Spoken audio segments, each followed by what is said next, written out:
guns. Stand by the starboard battery. One broadside into it, if you please, Captain Bush. Pointers on target. Flintstops ready. Aye, sir. Ready. Fire!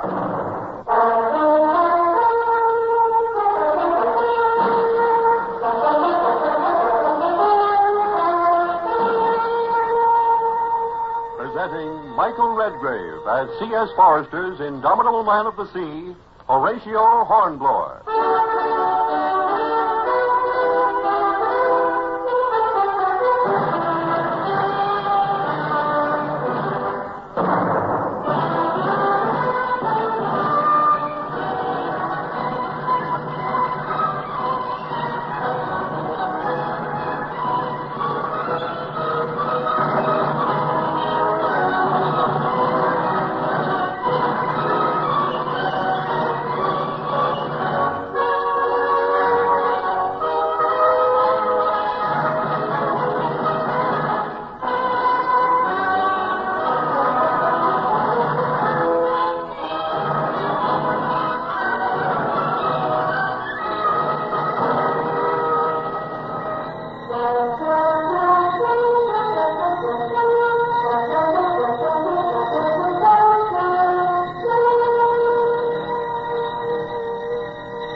I'm old now, but my past still lives on in memory, and my sluggish blood still stirs within me at the recollection of the problems which faced me as we rowed slowly into the maritime port.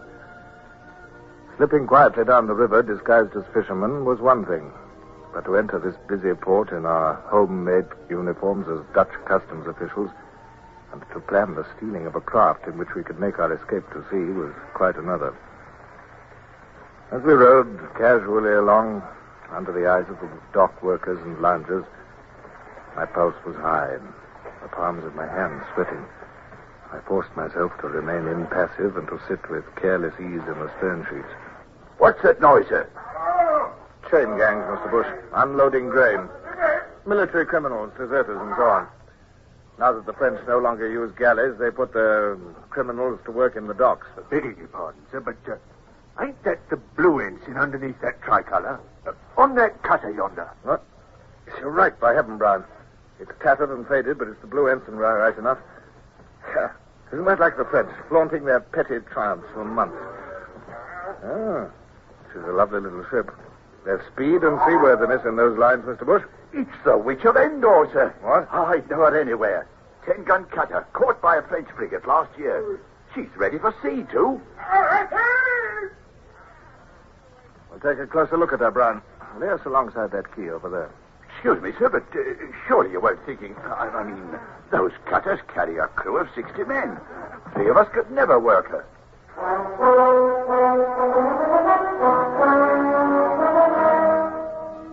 I knew that what Bush said was true.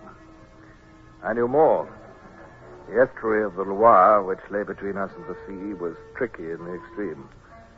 For fear of raids, all buoys and navigation marks had been removed. Without a pilot, we could never find our way through 35 miles of shoals without going aground. Besides, there were batteries at Paimboeuf and Saint-Nazaire. Much as I should have liked to steal the Witch of Endor and sail her to England, the thing was impossible. I walked up the steps of the quay and forced myself to swagger. Bush's wooden leg came tapping up behind me. A passing group of soldiers saluted my smart uniform and the star of the Legion of Honor, which had been lent to me by the Comte de Grasse. I stopped and looked at the cutter from the landward side. Only an anchor watch. 2 hands and a master's mate. The rest of the lovers are on shore. Look, sir. Here's another American ship coming in. He's just edging into the quay. It's infuriating. What's the use of all the coastal blockade if neutral ships can sail in and out with impunity? Wheat is officially non-contraband, but it's more important than arms in many ways. Hello. He's someone coming ashore from the new arrival, sir. Civilian, for the look of him. It's the pilot. If he... The pilot.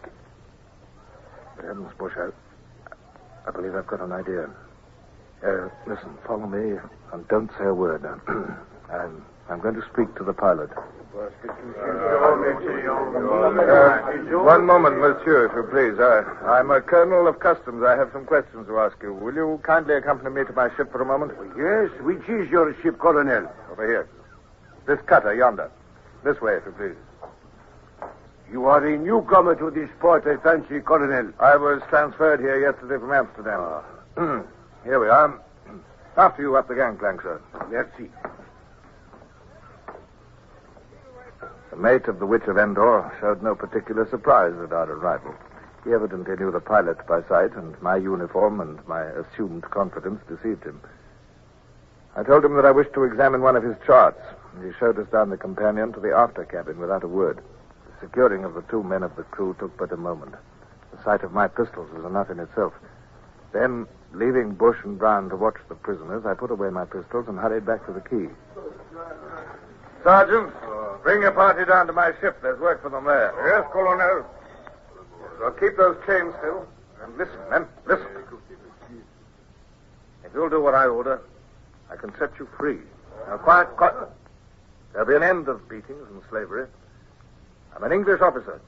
I'm going to sail this ship to England. In England, you'll be rewarded, and a new life will begin for you. Now, I'm going to unfasten your chains. Now, sit still. Sit still. Make no noise until you're told what to do. You're free. Now, any man moves at his peril unless he's ordered to do so.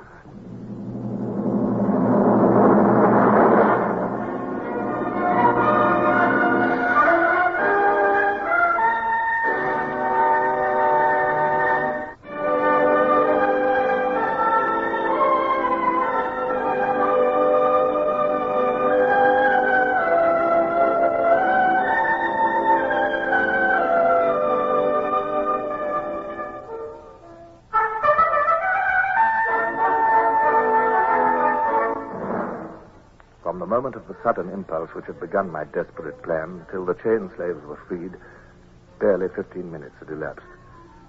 Yet in that time, our prospects of escape had increased 100-fold. But the greatest peril still lay ahead. I had no mind to be taken and shot as a spy. I sent Brown to our little boat, which still lay at the quayside, and he brought back the parcel containing my own clothes. My own uniform coat was sadly crumpled, and the gold lace was bent and broken, but there was a strange comfort in donning it once again. I was myself again, and should we be retaken, the wearing of a British naval officer's tunic would protect us from the fate of spies. It was time for action again. I took a belaying pin from the rail and walked slowly to where the sullen pilot sat on a hatch.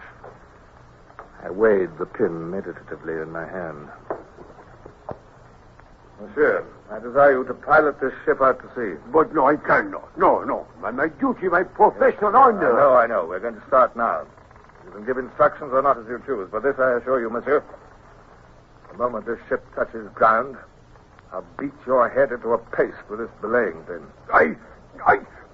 Oh, very well, monsieur. Brown, lash him to the rail there. Then we can start. Aye, sir. Mr. Bush, will you take the tiller, if you please? Aye, sir. Now then, Brown, listen, we've got a raw crew. We shall have to put the ropes in their hands. Cast off the warps. Aye, sir. The push of the tide was swinging the cutter away from the quay as the warps were cast off, and Brown ran briskly among our wretched crew, leading them to the halyards and showing them upon which ropes to haul. At my order, mainsail and jib rose. The sails flapped, bellied, flapped again. Then they filled.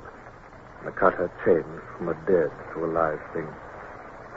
She heeled a fraction, and I heard the musical chuckle of the water at her bows as her forefoot bubbled through the water. In 3 strides, I was at the pilot's side, belaying pin in hand. Careful, monsieur. Keep to the right. Keep well to the right. Port your helm, Mr. Bush. We're taking the starboard channel.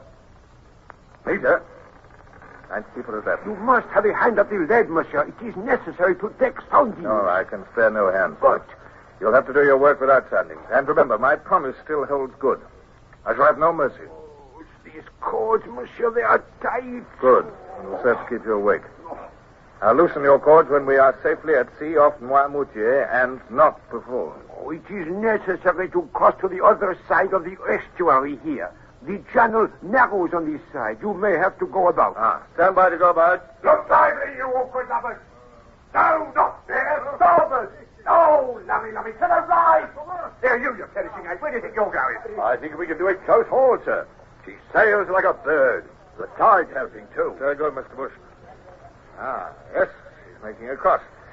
Well done. Oh, let her come up a little. Beautiful. All right, Brown, we shan't need to go about. How's the pilot, sir? Is he behaving? Yes, up till now. I think the threat of the belaying pin was more effective than a pistol, though whether I could have brought myself to club a helpless man, I don't know. A lot would have depended on it, sir. Yes, all our lives depend on it. I've started this venture, Mr. Bush, and I'll stop at nothing to achieve success. We've a long way to go before we're safe. If you'll excuse me saying so, sir, this is about the most amazing thing even you've ever done.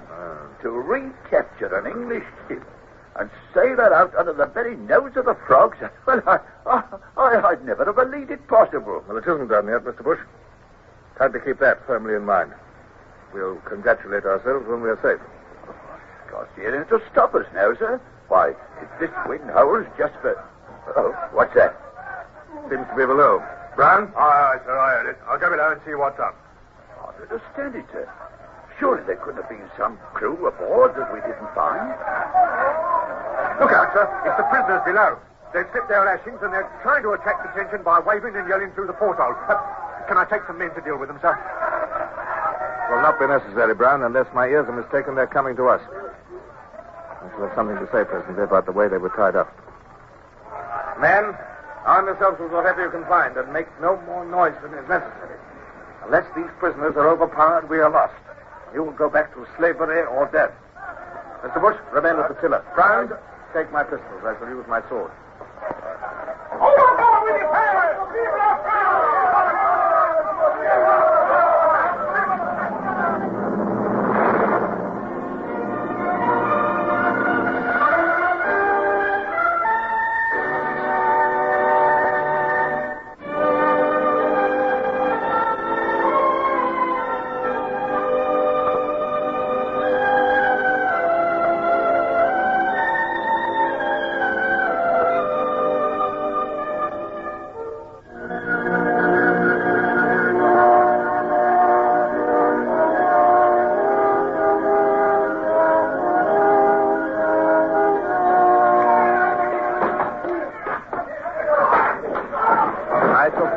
In the fight, but stood beside Bush with drawn sword. Had the tiller been wrenched from him and the cutter beached, we should indeed have been lost. But my participation was not necessary. Weak and wretched as our chain gang crew were, they glimpsed the hope of freedom and were prepared to fight to the death to retain it. With belaying pins and bare fists, they fell upon the four attackers and the struggle was brief. This time I personally supervised the tying up of the men and had them laid out on deck where they could be watched. Then all hands were sent back to stations, and our run down the estuary to the sea and freedom continued as the night closed down.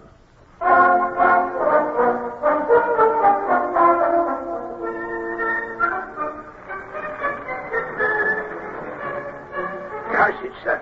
I was afraid of that. What? The wind's dying with the dawn. Yes. Can't make out where we are in this mist.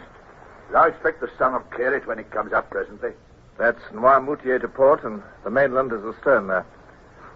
I caught a glimpse of the semaphore station 10 minutes ago. If only the wind had held for half an hour more, we should have been safe. That pilot looks in pretty bad shape, sir. Well, so do you, Mr. Bush. It's 24 hours since any of us had any sleep, come to that. However, I'll keep my promise and cut him loose.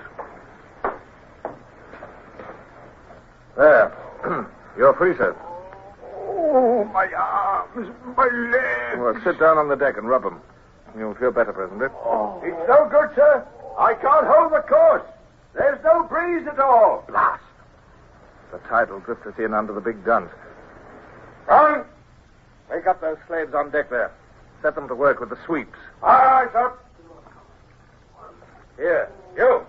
Come here. Oh, but, monsieur, Come here. Come on, right beside me.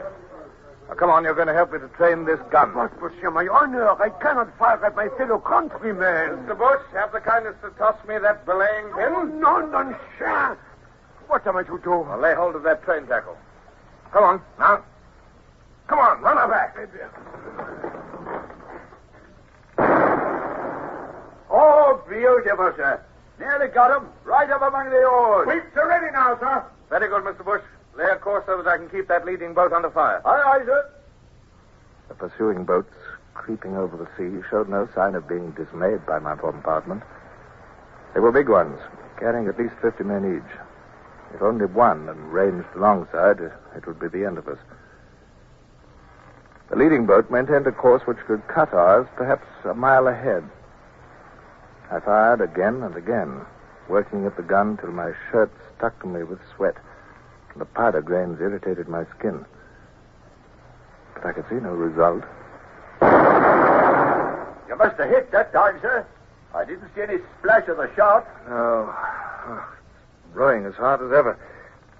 Oh, good heavens, is it possible that a 6-pounder can have no effect? I thought so, sir. What? Look. Yeah. She's swinging round. Ah. She's signaling to the others. She's sinking, sir.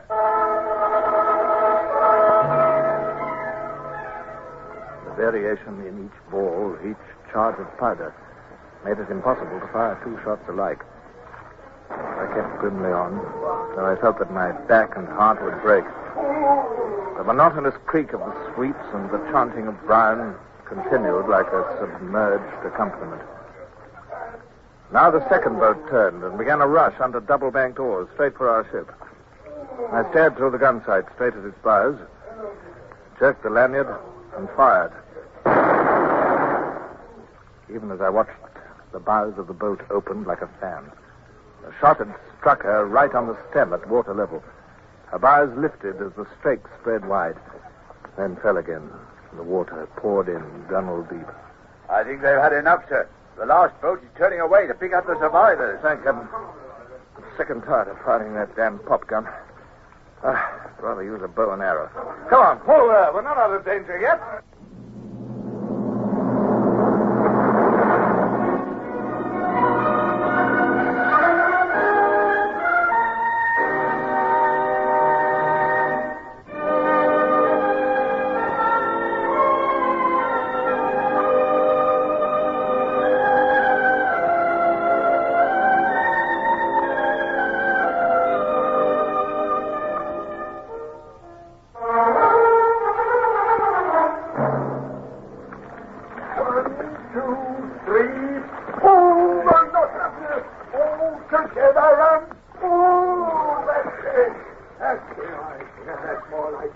Seems 100 years since we had a breeze, sir. Yes. But we're making progress, Mr. Bush. The mainland is lost now, and now Noirmoutier is far behind. You think we're safe now, sir? No, we're far from safe.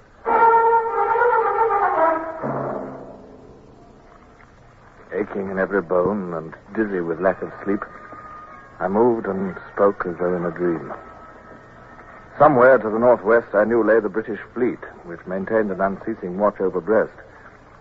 I had laid the cutter on a course which would take us out to the fleet eventually.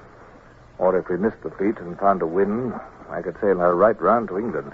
An escaping English captain retaking a captured ship of war practically single-handed and fighting his way out of a French port to bring her home. Oh. There's never been anything like it, sir. Never will be again. But I was not listening. The mention of England had renewed all my old doubts and fears.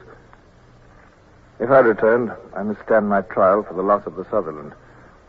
If I were found guilty of not having done my utmost in the presence of the enemy, there was only one penalty, death. And then... A breeze! A breeze, by thunder, sir, out of the east!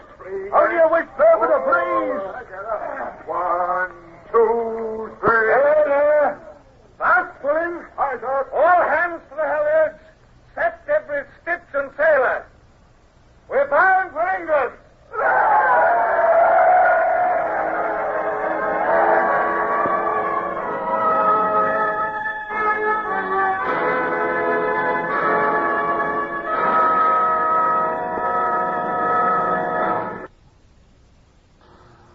Horatio Hornblower, starring Michael Redgrave, is based on the novels by C.S. Forrester.